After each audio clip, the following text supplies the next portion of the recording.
Останува загрижувачка состојбата со рибниот фонд во Охридското езеро. По пауза од 6 години се врати вештачкиот мрест, со кој процес научниците од Хидробиолошкиот институт се надеваат дека ќе се подобри состојбата со популацијата на ова ендемична риба пастрмка. 100% успешност го реализиравме оној број кој што ни беше зацртан во договорот со Министерство за земјоделство, шумарство и водостопанство.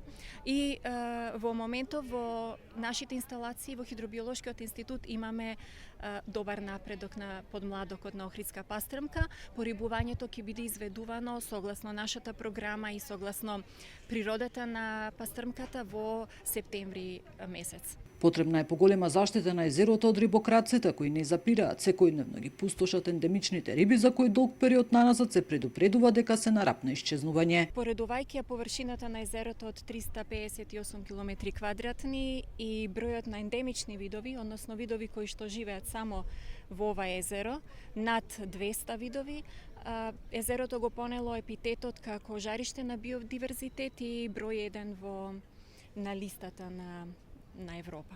Истражувањата на заводот спроведени во 2021 и 2022 година за регистрација на промените во популациите на охридската пастрмка покажале дисбаланс во однесувањето, начинот на исхраната и нивниот животен циклус.